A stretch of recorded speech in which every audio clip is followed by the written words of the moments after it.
Hello, hello, welcome or welcome back. Let's sit back, relax, have a snack, and enjoy.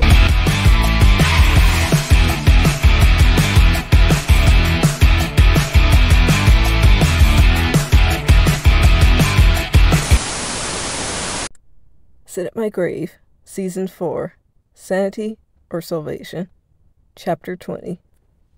The sun hadn't dared peek through the dark gray clouds clustered in the sky. The wind was picking up, reminding everyone winter would be on its way soon. Art had been reunited with his bags and escaped out of sight, leaving the scene of the accident, and behind him, people still in a shocked frenzy. By the time Art had made any progress, he was bone tired. His shoes felt like they'd been merged into his feet. His arms were heavy, and the cold air was only fighting against him. His account was in the red, but he managed to get himself to more public transportation, the bus. Though he was physically and mentally tired, getting on this one gave him a slight bit of relief. In the next few stops, he'll be close enough to his neighborhood to walk home. The gray hue of his travels steadily seemed to gain color once again, as familiarity came back. The beeps and honks of a bustling city, the dialect he was used to, making people around him not feel so much like strangers. Hey, if you want to stand there and look stupid, do it somewhere else, come on!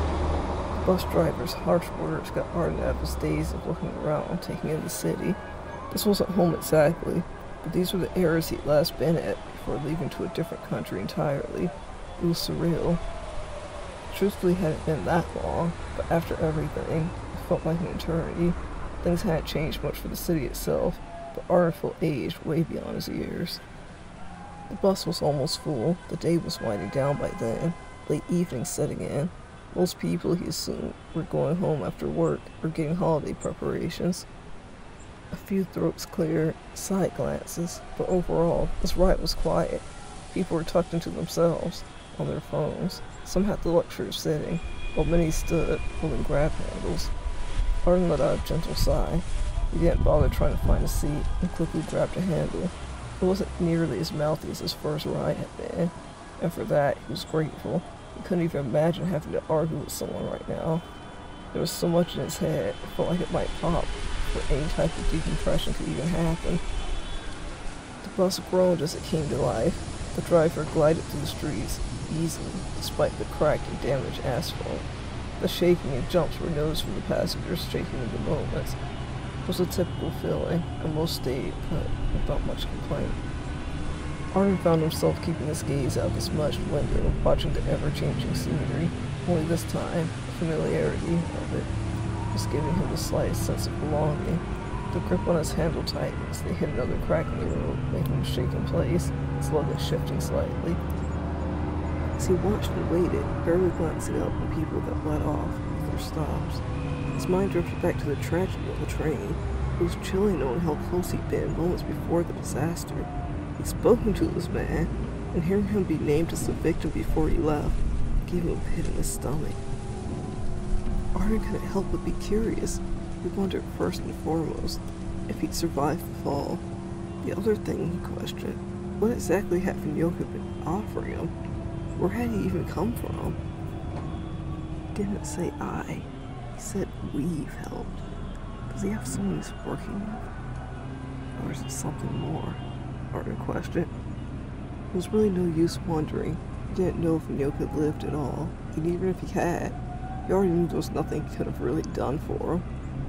It was just hard having so many jarring things he had to see and move on from. I feel like he should have sat there and really thought them over, understand them, process it all. Yet, there was never any time. Light shined across Arden's face on and off, from stoplights to crosswalks. As the day was rapidly fading, people had gotten on and off. The bus getting emptied for a little while. Arden had eventually made his way to a seat now that the bus's riders had thinned out. Anticipation grew in Arden as they neared his next stop. It would be the last before he was able to get off. Arden could feel his palms sweating despite the chilly weather. His grip on his pants fabric was the only thing he could do to show his excited anxiety. He should be getting his story straight. Surely his mother would have questions when he arrived. Maybe they wouldn't even embrace each other like he imagined. Arden bit the inside of his cheek as he thought about it.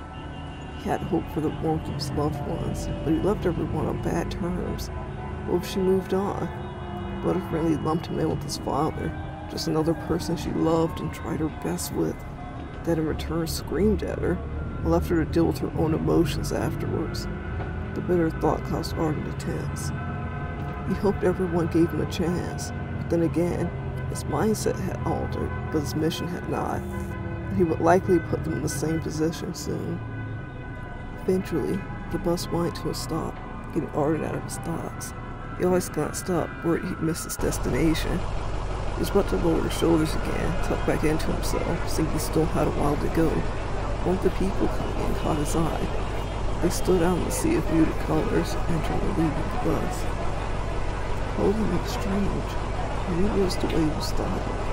Either way, I just assumed the garments weren't crafted there, or at least they didn't fall into the slot of most people had seen. And there was that hair, deep, shiny red, mesmerizing as a flame, stood out boldly against the otherwise bleak surroundings. Arden only caught a glimpse of the eyes before the person was no longer facing him, but they were bright blue, almost crystal-like, twinkling in any bit of light that caught them. It was like nothing he'd ever seen before. And other passengers seemed to glance up a bit, taking notice of the odd person standing out amongst them. Even still, the bus went on like usual. The new patron was now holding the handle, standing, despite the seats available. Arden didn't stare. He looked away again. There's nothing to be that interested in. He needed to focus on getting home. Use his break there to start putting things together, or he would inevitably have to leave again. Arden quietly took his journal out, jotting down a few things while he waited on a stop, getting lost in his past journeys he recalled from the paper. Time passed on, Arden barely paying attention to the rough ride as he sunk into his work. Finally, another horrible groan let him know the bus was once again coming to a stop. Its doors forced themselves open. Arden glanced up, seeing that. His instincts were to quickly put his writings away and get up to leave, but he froze where he was sat. From where he was, that redhead caught his attention again. He watched as they swept their hair around, exposing themselves. Arden's eyes zeroed into the back of their neck. The marking, those symbols. Arden squinted his eyes to get a better look. His stomach seemed to plummet into ice. It didn't look exactly like his, but he'd seen and been around too much to chalk that off to an innocent tattoo. It looked otherworldly. In his brain's rattlings, he lost sight of the image, the person it attached to. They were gone the brisk night amongst the others rushing home, their bright landmark covered by a dark hood. Arden's body didn't catch up to the questions his brain was asking.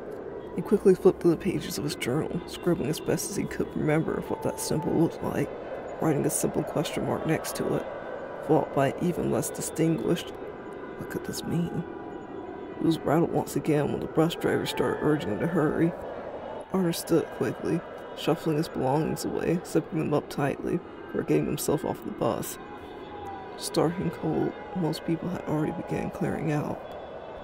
As much as he looked, he no longer saw them, just people fading off in the distance as they walked off.